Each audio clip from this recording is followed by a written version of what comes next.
بسم الله الرحمن الرحيم. النهارده بإذن الله هنتكلم على ال clinical approach to chronic heart failure as a disease. أنا عارف إن أنتوا اتكلمتوا قبل كده يمكن في المحاضرات اللي فاتت عن ال acute heart failure. So today I would like to present the topic in a different way.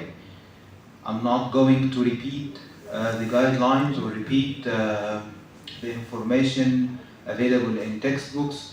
I'm just trying to give you an approach how to study and learn a topic like heart failure, and I think this way can be implemented in different other cardiovascular curriculum topics.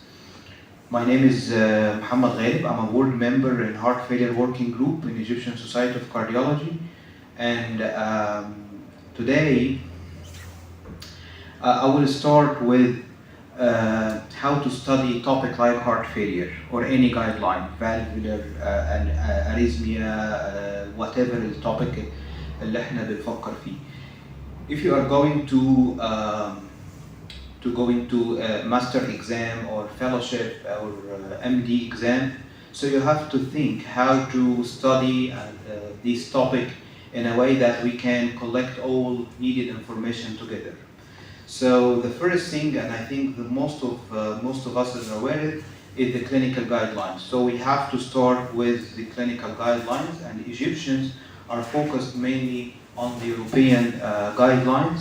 However, most of the current exam contains multiple choice questions that focus mainly on the American guidelines, because most of the references we have in multiple choice questions are American. So in some topics or most of the topics we have to be aware with the European guidelines and American guidelines.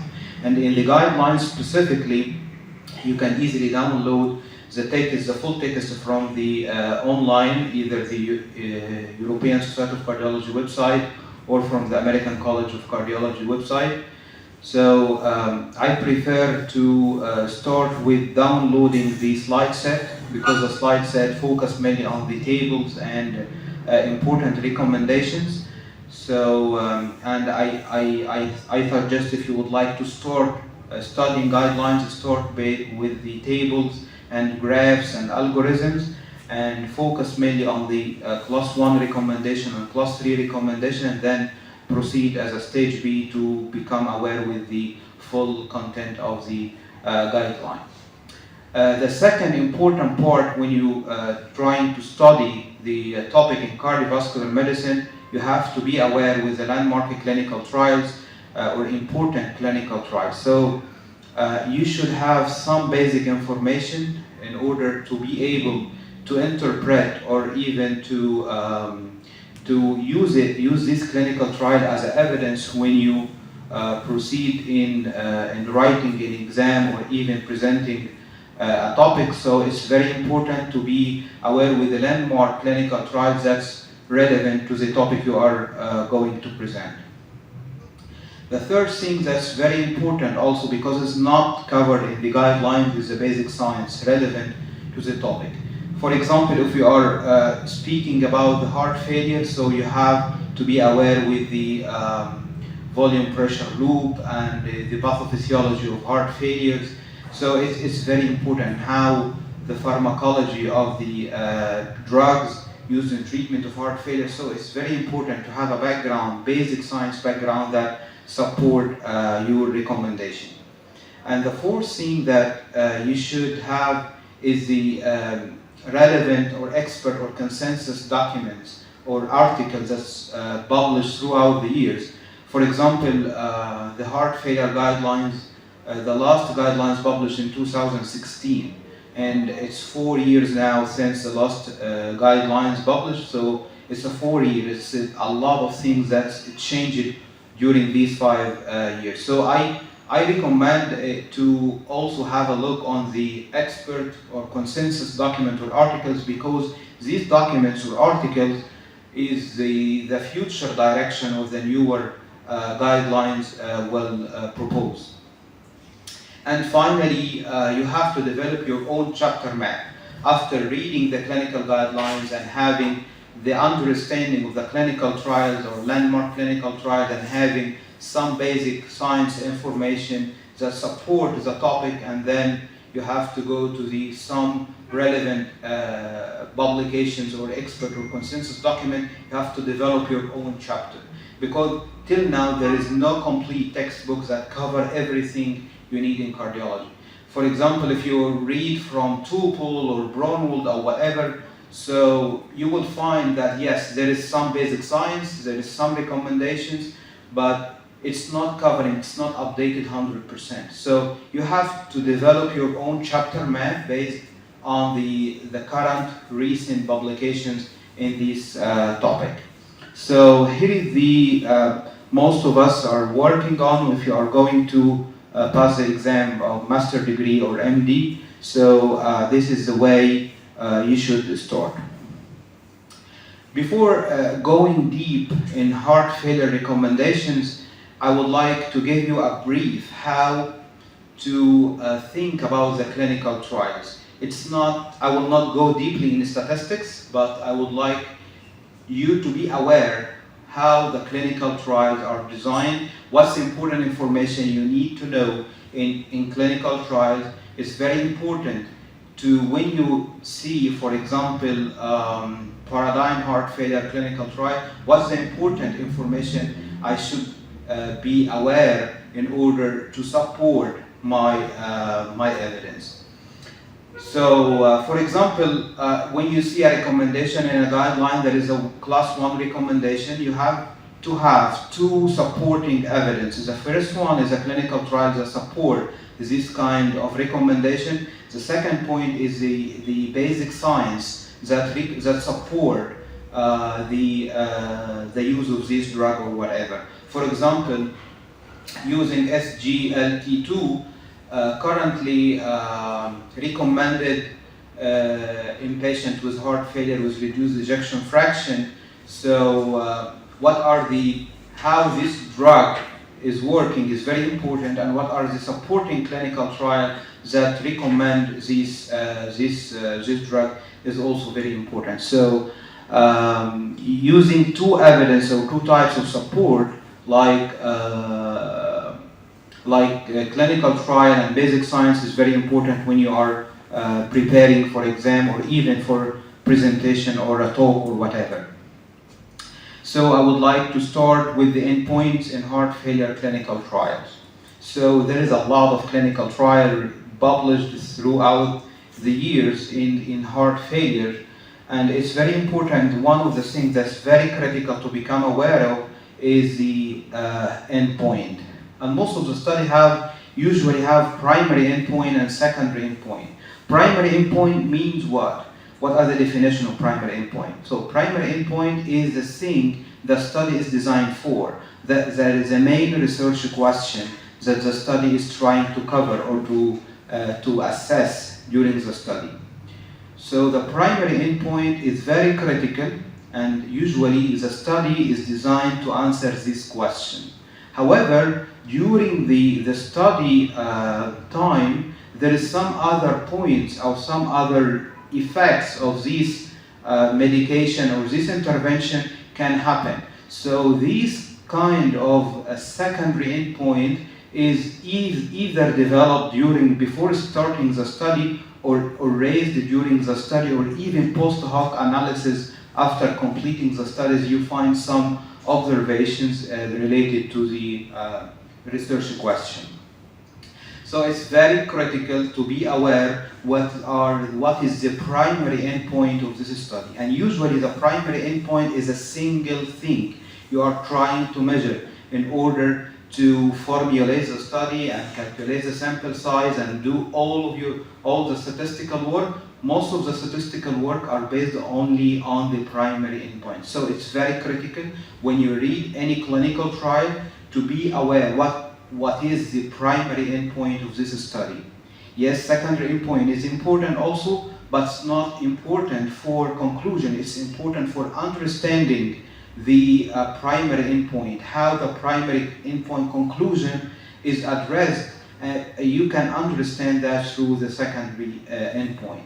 Also, the secondary endpoint raises a hypothesis for further research you can use later. So it's very important to be aware when you read a clinical trial, what is the primary endpoint and what is the secondary endpoint in this study. And usually the primary endpoint is a single thing, and secondary endpoint maybe 1 or 2 or 3. Primary endpoint should be before starting the study, secondary endpoint either before or during or after completing the study. In 2003, European Society of Cardiology developed article that talk about the endpoints in heart failure clinical trial, and they divided into hard endpoint and soft endpoint and surrogate endpoint and explanatory endpoint. You don't need to be aware of all of these, but just to be aware, this list of endpoints is very important, and you will find it in most of the heart failure clinical trial or even in cardiovascular clinical trial in general.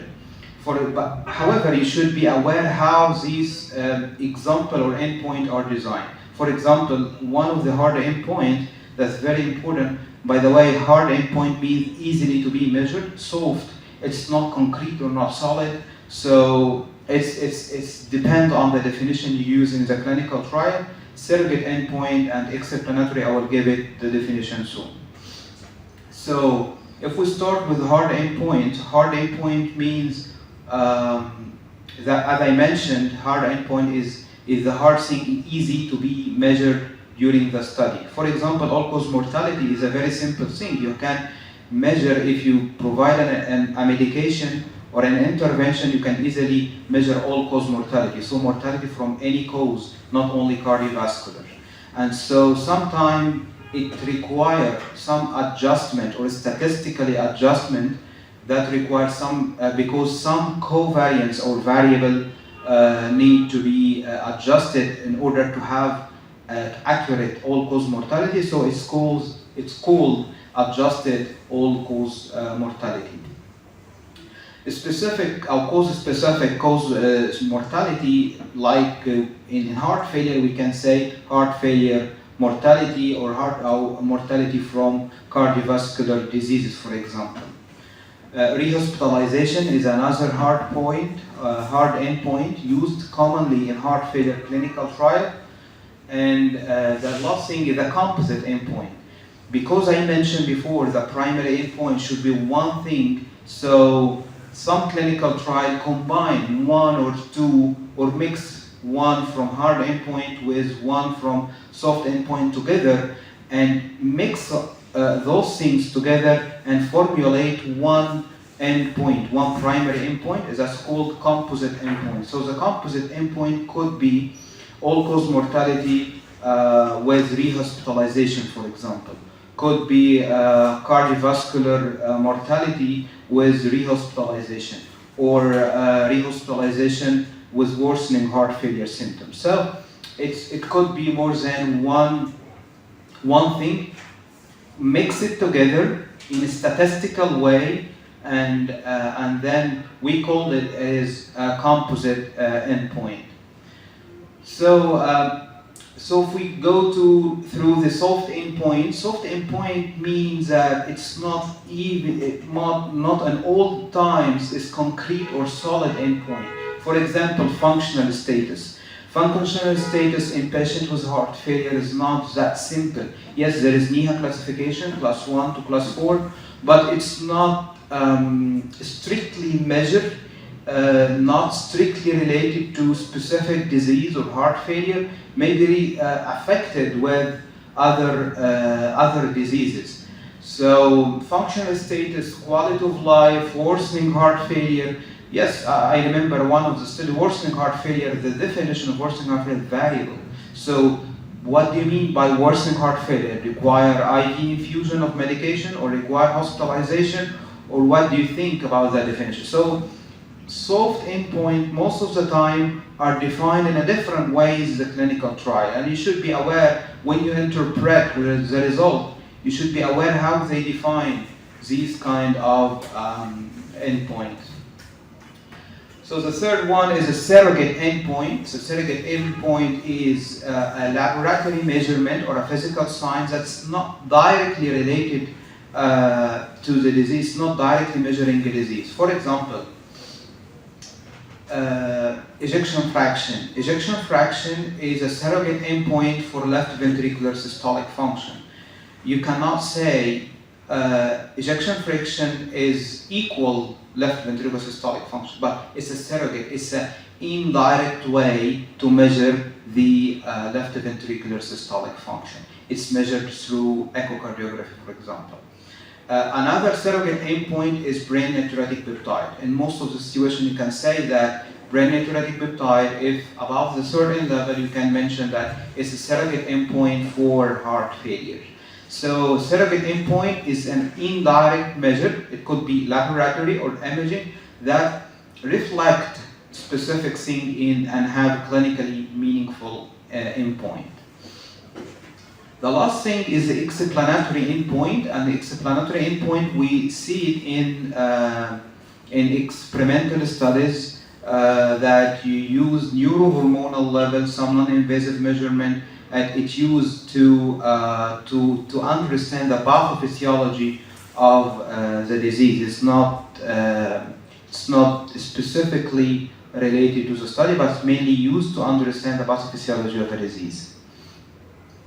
So also it's very important when you have a clinical trial to understand some important ratios and numbers. So there is 4 important things you have to be aware when you look for a clinical trial. The first thing is the objective or the primary endpoint and secondary endpoint, and also the methodology of or the sampling of the patient and patient inclusion and exclusion criteria. However, when you look to the numbers, you have to look for the hazard ratio.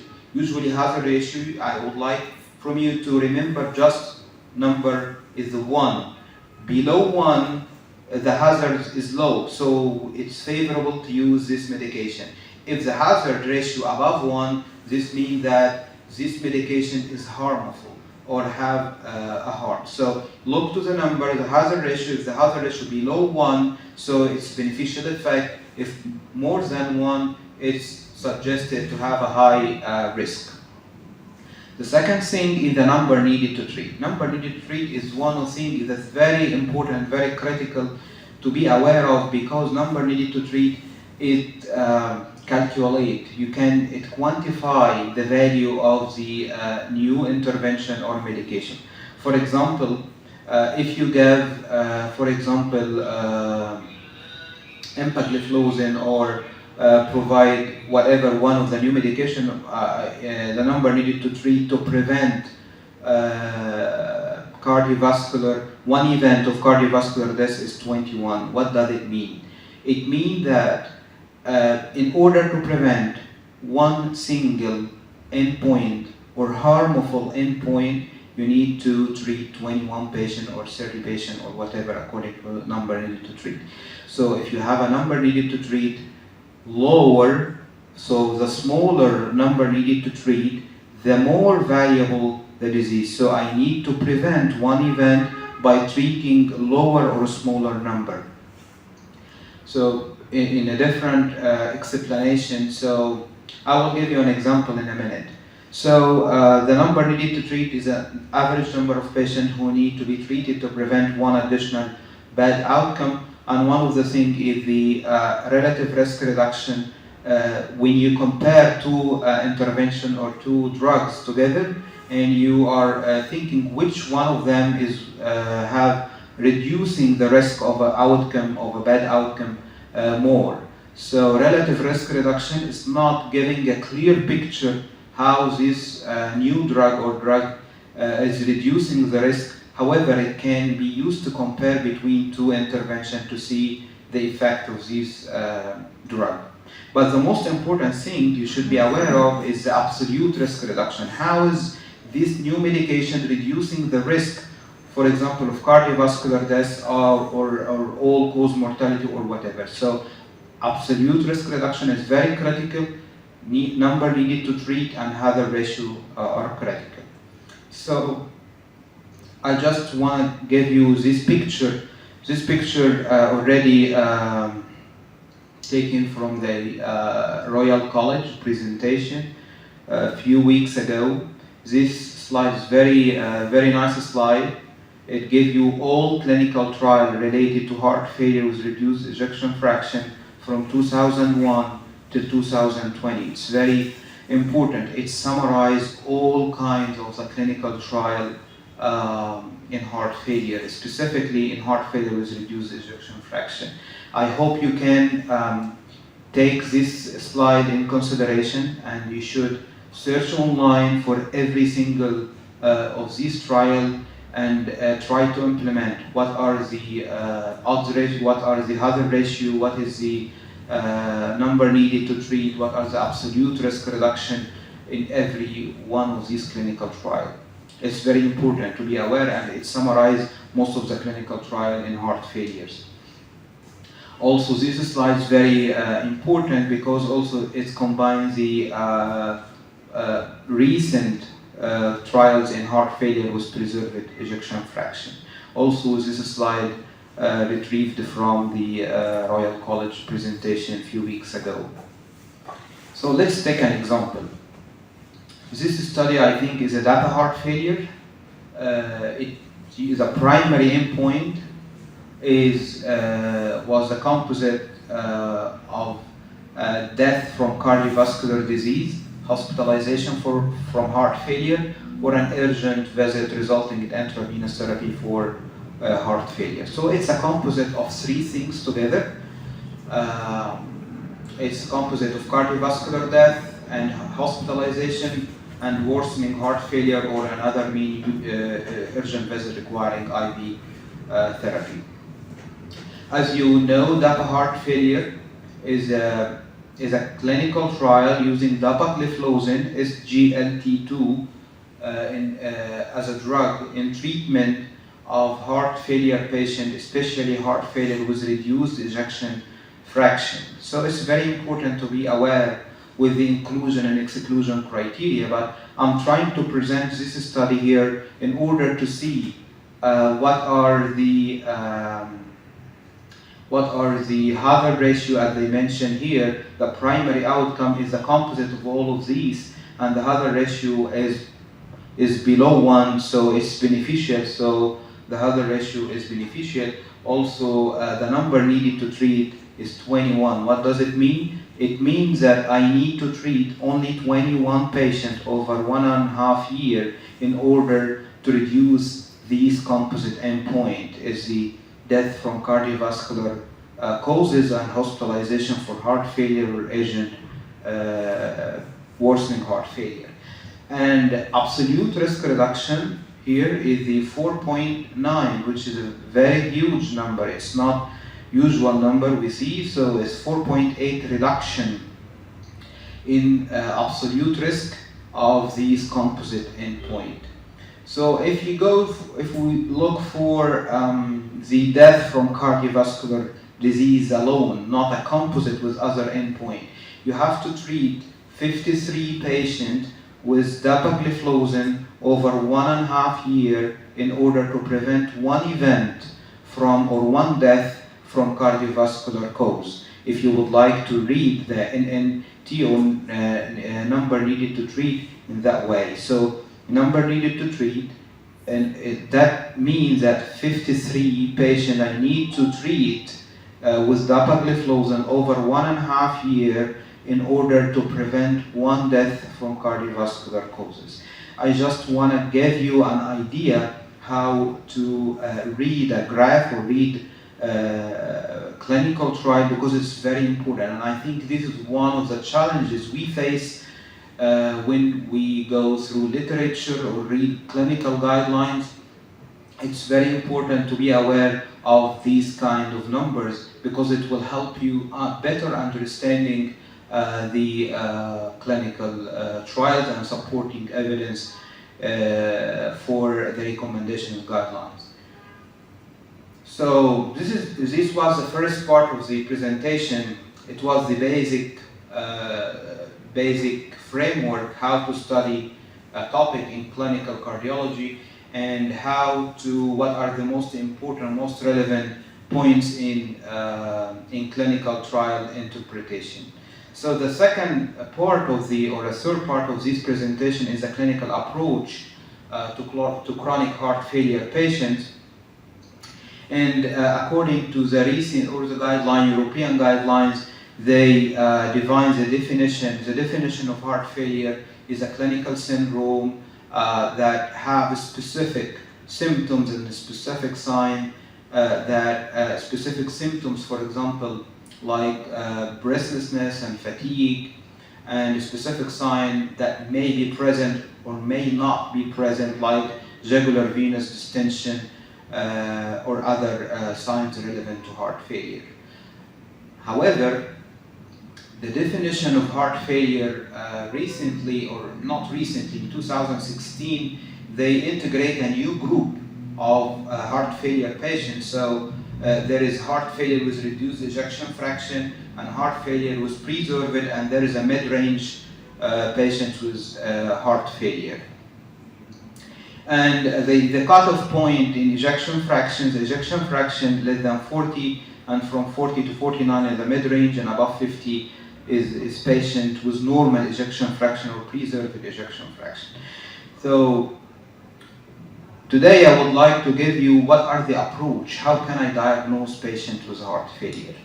So the most important thing is in diagnosing patient with heart failure is the symptoms and signs. Symptoms, and more importantly for me is the symptoms specifically, because most of the patients with signs already may be taking medication, diuretics that may alter specific finding in patient with heart failure. So the most important thing is to focus on the symptoms. So one of the most important symptoms in patients with heart failure is the breathlessness or dyspnea. Dyspnea is one of the things that most of us are thinking, if the patient have dyspnea and the dyspnea is progressive and there is no other causes like chest problems or whatever, so we focus mainly or direct your thinking towards heart failure. So if the patient have symptoms or suspected heart failure,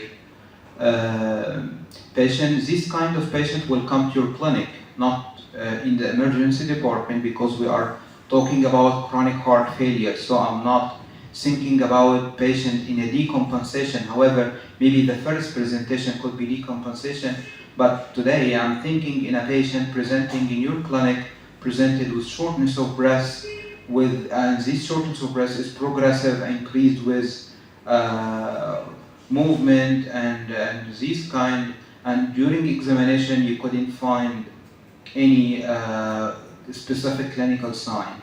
So how can you proceed with this kind of patients? So the first thing is, the most important thing is to take proper history taking and physical examination from the patient. And according to the European guidelines, it's very important to take a history about coronary artery disease, arterial hypertension, certain medication, use of diuretics, orthopnea and paroxysmal nocturnal dyspnea. This is one of the most specific finding or symptom in patients with heart failure. However, it's not in all patients. Also, physical examination, you could find raised edema, heart murmur, jugular venous pressure, or distended veins. Also, laterally displaced apex or whatever. So the clinical history and physical examination is very critical. ECG, yes, could support the diagnosis, but to me the most important thing in diagnosing heart failure is echocardiography. Echocardiography will give you a clue or clear answer if this patient is in heart failure with reduced ejection fraction or not. And also, recently there is a published document that support how the echocardiography can ensure the diagnosis of heart failure with preserved ejection fraction. Yes, natriuretic peptide is one of the things that's very important to do, but in clinical practice in Egypt, we prefer to start with the echocardiography in most of the cardiology centers. So brain natriuretic peptide above 35 or anti-natriuretic peptide above 125 is diagnostic or raising the suspicion of heart failure, and then we can go to the echocardiography. One thing is not clear in this diagram is the patient with heart failure with preserved ejection fraction. It's very easily to put your probe on the patient, and then you can pick the ejection fraction is below 40, so the patient have heart failure with reduced ejection fraction. But if the ejection fraction is above 50 and the patient is still complaining of shortness of breath, so what can you do? So here is the point, and I think the current guidelines is not answering properly this kind of patient. If the patient have a symptoms and maybe you have a natriuretic peptide positive or borderline, and your patient already in echocardiography room, how can you confirm or exclude the heart failure with preserved ejection fraction? So this algorithm is called the PEEF algorithm, and this PEEF algorithm mainly is a flow chart for diagnosis patient with heart failure with preserved ejection fraction. So if you have a patient with breathlessness or dyspnea, the most important thing is to have the clinical assessment compatible with heart failure with preserved ejection fraction. So what does it mean? What are the clinical assessments that's compatible with heart failure with preserved ejection fraction? Clinical assessment means the patient, for example, have a history of hypertension, have a specific age, is old age, the patient, for example, is obese, the patient is all of this kind of clinical assessment is very important, very relevant in order to proceed. If the patient already old age and have a history of hypertension or diabetes or whatever, so it raises the susceptibility of this patient to be heart failure with preserved ejection fraction. So the first step is to go, after clinical assessment, is to go to the standard diagnostic test and doing natriuretic peptide and ECG and X-ray and echocardiography. And you don't need the full echocardiography assessment just to exclude heart failure with reduced ejection fraction, and look for main findings like LVH patient, if there is ischemic or regional wall motion abnormalities in the echocardiography, or finding a severe valvular lesion that may explain these kind of symptoms. So I can say that echocardiographic screening in the first phase.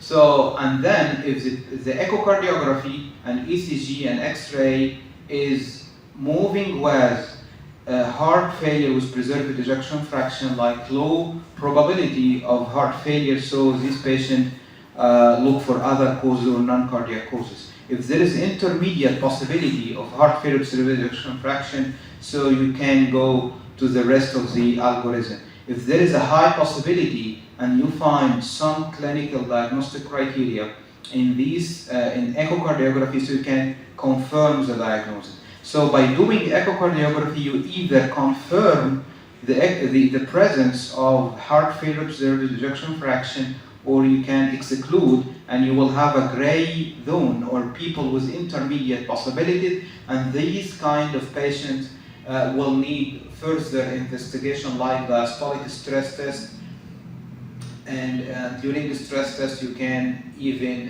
reach the diagnosis either the patient have heart failure with preserved ejection fraction or not. And finally, if you even confirm the diagnosis of heart failure with preserved ejection fraction, you may need further investigation. For example, if the patient have restrictive cardiomyopathy, so the patient, you find patient with large both atria and diastolic dysfunction and restrictive pattern. So this kind of patient, yes, it could be heart failure with ejection fraction, but we need to do further investigation. Patient with unexplained left concentric LVH, could be cardiac amyloidosis or whatever. So you may need further assessment or further investigation like cardiac MRI or further or intervention. So here is the scoring system that's developed in 2019 by European Society of Cardiology. If you have, they divided the diagnostic criteria of heart failure with preserved ejection fraction, either major criteria or minor criteria. And they divide the criteria is the functional or morphological and biomarkers. And biomarker in sinus rhythm or in atrial fibrillation. So if the patient get 5 points or more, so this patient mainly is heart failure with preserved ejection fraction. If the patient is 1 or less, yes, so this patient is not in heart failure with preserved ejection fraction. So if the patient from 2 to 4, so this patient need further stress test or cold diastolic stress test or invasive hemodynamic assessment. I will not go deeply in this measurement.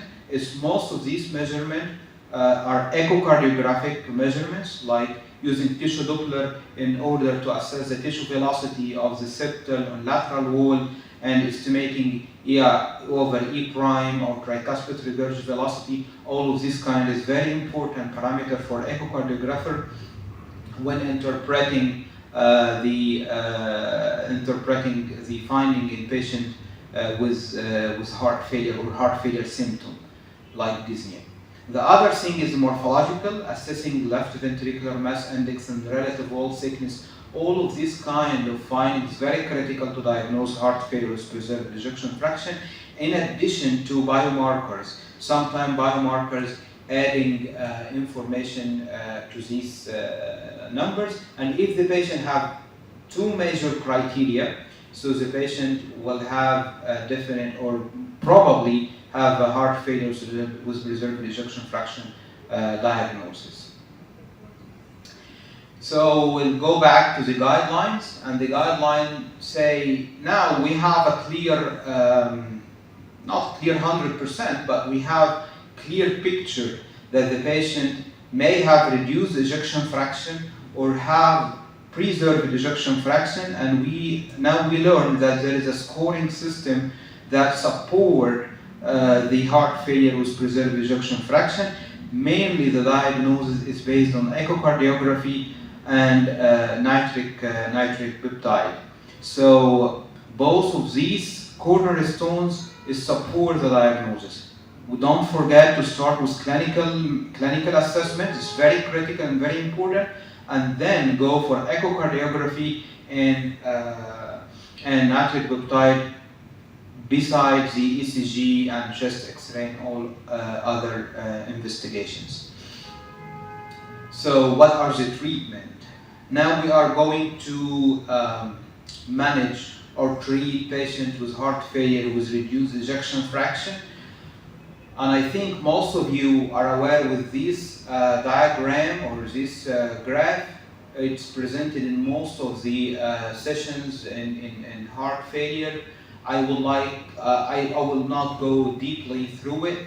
It's very clear, and most of us are aware with the details of this slide, but we should insert this slide in presentation because it's one of the critical slide in heart failure. So I would like to just to give you a brief with the recent publication just published last week in managing patients with reduced ejection fraction, heart failure with reduced ejection fraction. This is this article called Fantastic Four. The Fantastic Four article in heart failure or in heart failure with reduced ejection fraction. This article answers an important question. After release of the SGLT2 dapagliflozin or other empagliflozin or whatever, what is the place of this group in management of patients with heart failure? And the answer, now we have answer from this article that we have 4 main medications that should be given as a standard therapy in most of heart failure patients. Heart failure with reduced ejection fraction, I mean. So these 4 is the beta blocker, ARNI, SGLT2, and mineralocorticoid antagonists. So these are the 4 key players for every single patient in heart failure.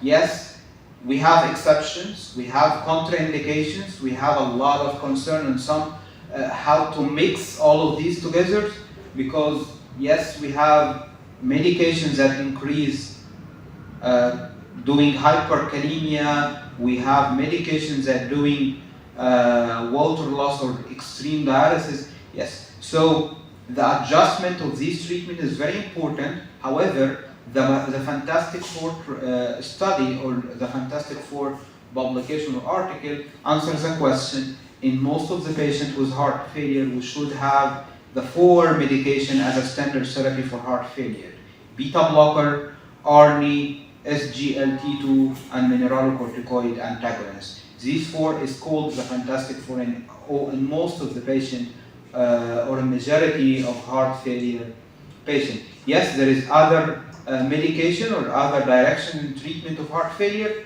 but from this slide I would like you to be aware that there is 4 main groups in treatment of heart failure, and other, yes, is supporting the medication, especially the Versigot is just approved from FDA 2 days ago, and it should also have a clear indication in the treatment. But the Fantastic Four is the 4 key players in heart failure patients are the mineralocorticoid, beta blocker, SGLT2, and ARNI. The other players have a specific indication and specific prescription in patients with heart failure. So this slide just summarizes what are the key players in patients with heart failure with reduced ejection fraction. And also I find this slide is relevant because if we think about SGLT2, what are the pathopharmacology? Yes, we have a trial called DAPA heart failure, but we don't have a clear answer. What are the pathophysiology? How this kind of medication is improving the myocardial function? Yes, there is a long list of effect of SGLT2 in patients with heart failure. There is a vascular and hemodynamic effect, the renal effect, cardiac effect, and metabolic effect. Please have an overview of these effects, because if you remember, now we have a clear study that recommends SGLT2 like DAPA heart failure. You have some important numbers in this clinical trial. We mentioned the hazard ratio. We have a clear primary endpoint, number needed to treat. We have the absolute risk reduction. So plus these indication, you should have how this drug is working and what's the effect of this medication on the heart. By having these 2 sides of knowledge or information, you can easily interpret the guidelines recommendation. Thank you so much. I try to be concise. I try to be different from usual presentation in heart failure, and I hope this presentation can add to your knowledge in studying and reading heart failure. Thank you so much.